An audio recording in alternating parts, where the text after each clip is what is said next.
Good evening and welcome back.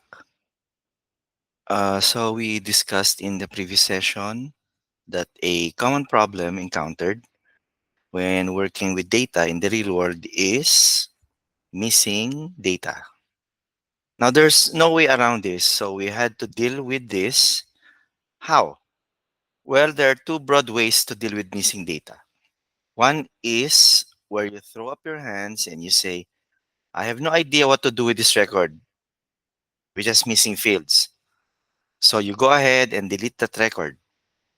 However, however, deleting data with missing fields and values can cause significant problems with data analysis. So another technique that you can use to deal with missing data is imputation. In statistics, imputation is the process of replacing missing data with substituted values. So let's talk about using deletion to deal with missing data. So what is deletion? Deletion is also known as listwise deletion, where you delete an entire record or a row if a single value or a field within that record has a missing value. The idea behind listwise deletion is simple, and it's also simple to implement, but it can lead us to bias. Simply deleting records can make the handling and analysis of the data more arduous, time consuming, and less efficient in general.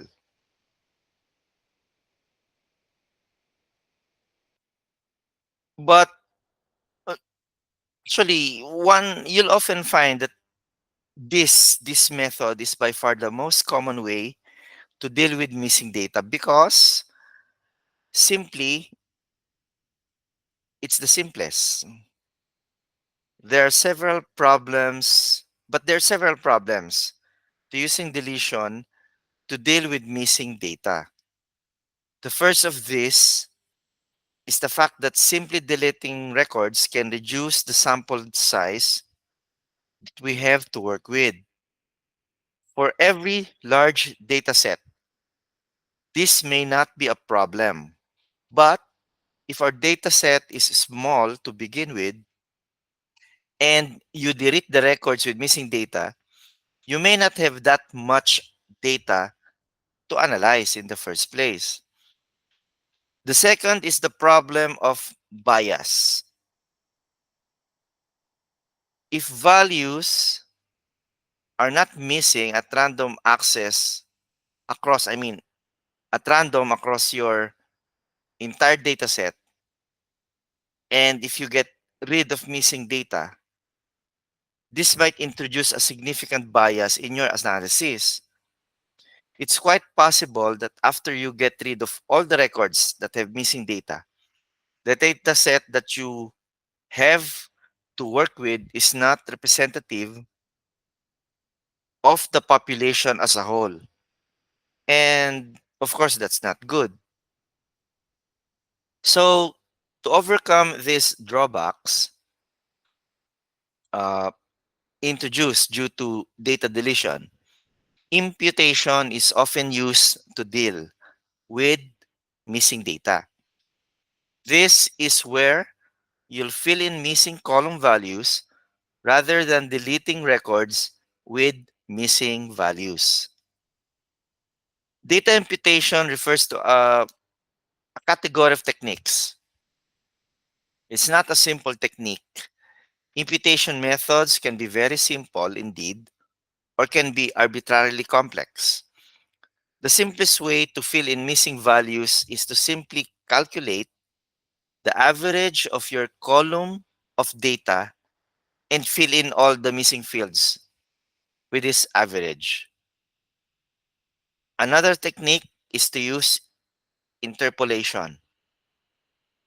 Interpolation simply considers the values around that missing data, and interpolation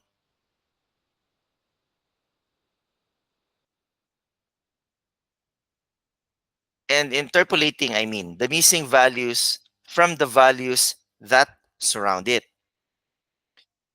If you want to fill in missing data using other complex techniques, you can even build a machine learning model, an ML model, used to predict missing values. And actually, that's often done in the real world. Okay, so let's briefly discuss three techniques that you can use for imputation to fill in the missing values. The first of this is called the hot deck imputation. You'll first sort all of the records that exist in your dataset based on a criteria of your choice. And for every field that has a missing value, you'll use the value from the previous record. So for each missing value, use this immediately prior available value.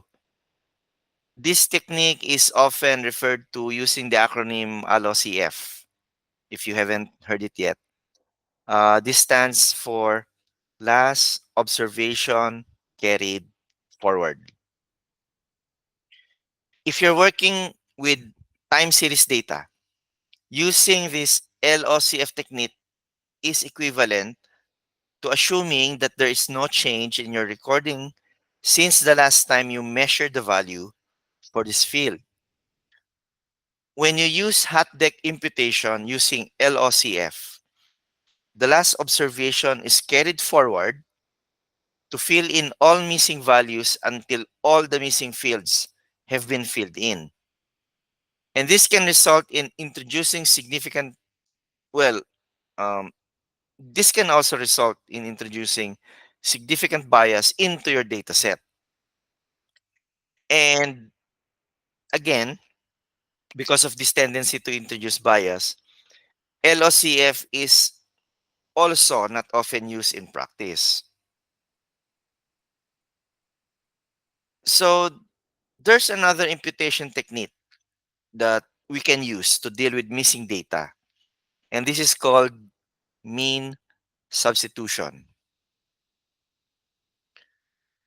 What is this? For each missing value in your dataset, substitute the mean of all of the other available values. The advantage of using this particular technique is the fact that it does not change the mean for that particular variable. However, every technique comes with its own disadvantage. Mean substitution has the effect of weakening correlations that exist between the columns of your data.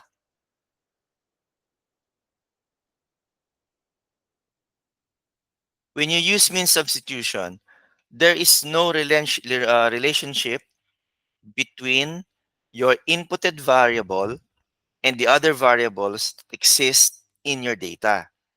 And this can be problematic, again, when you want to perform bivariate analysis to determine the relationships that exist between variables. So, there's actually a third technique,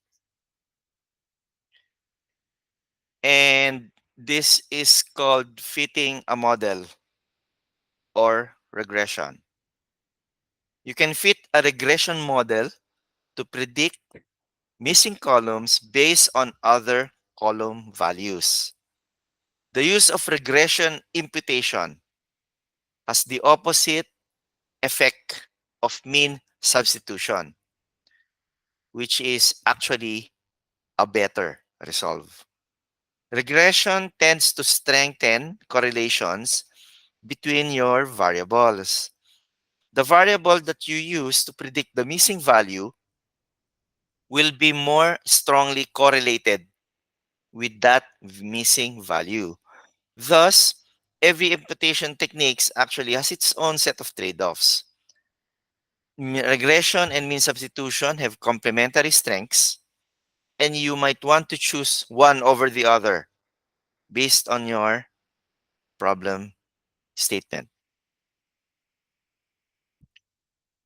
Let's go to another common problem that is encountered when you're working with data in the real world. And these are the outliers. What is an outlier? A data point that differs significantly from other points in the data set. Now, this outlier might be a genuine data point, in which case it represents information, or it could be an erroneous recording. Either way, when you're working with outlier data, there are two steps that you need to follow.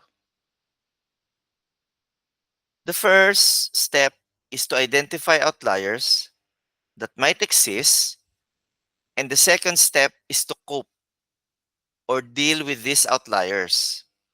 So how would you determine whether a data point is an outlier or not?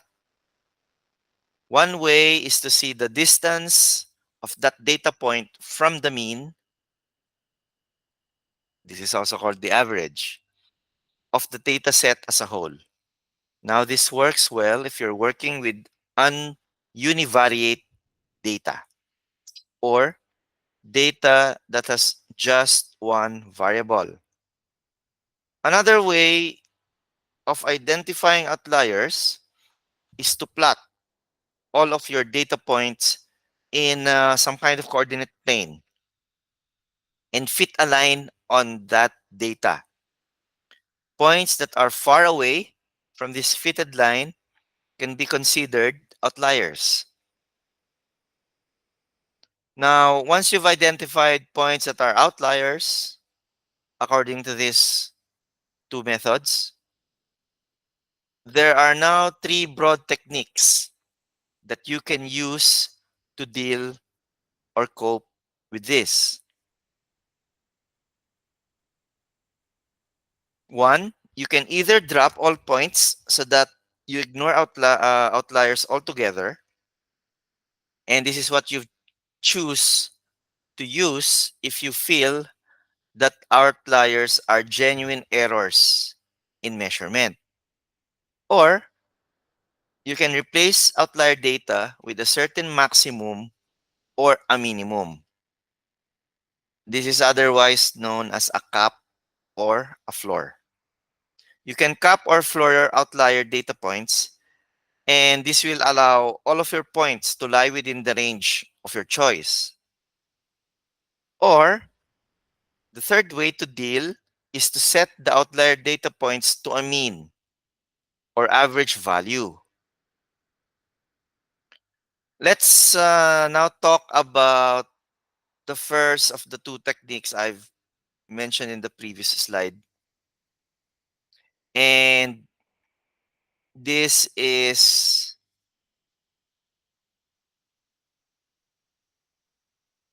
dealing with the distance from the mean. The first of these techniques uses the distance from the average value of the data set to determine whether a point is an outlier. So if you have data in one dimension, like in this line, the mean or the average is the one number that best represents all of your data points. We simply sum up all of the values and divide by the number of data points. When you're describing data in one dimension, variation of the data is important too. Do the numbers jump around? One way to find out is to use the range, which is simply the maximum value minus the minimum value. When you use range to describe the dispersion in data, the data ignores the mean and is heavily swayed by outliers that might exist. So that's where the variance of your data set comes in. When you use descriptive analysis, statistics, on your univariate data, the variance is the second most important number next to the mean to summarize the set of data points. And how is variance calculated? We'll first need to calculate the mean deviation for our data. For every data point, xi, if you subtract the mean of that data, that gives you the mean deviation. Now, if you compute the square of mean deviation, what you get is the square mean deviation. Next, we now sum up all of these square mean deviations across your entire data set and divide by the number of data points that you have. That's when you get the variance.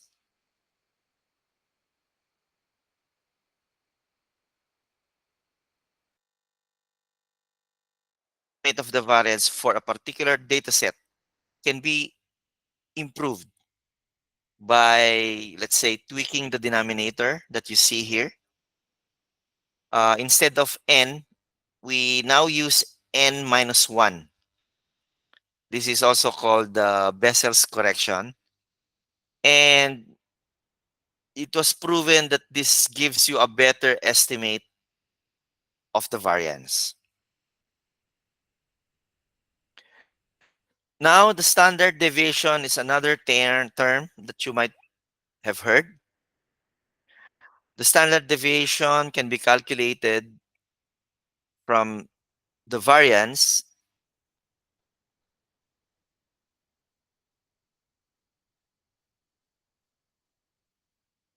using a very simple formula. The standard deviation is the square root of the variance of data. These two numbers, the variance and standard deviation, the mean, are often used to identify outliers or points that lie. So the points that lie more than three standard deviations away from the mean can be considered to be outliers. Now, let's move on to our second technique, which is measuring the distance from a fitted line. So for the sake of simplicity, uh, look at this representation. This is what we call a 2D view. And let's consider the data in 2 dimensions.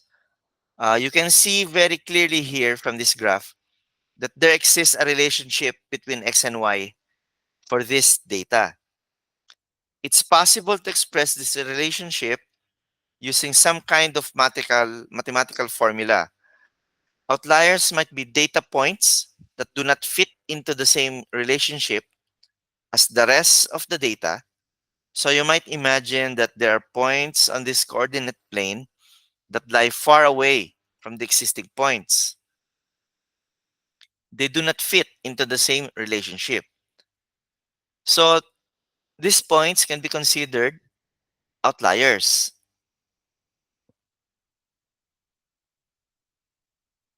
Now, we've discussed earlier that there are three techniques that might use to cope with outliers, namely drop, top or floor, and set to mean.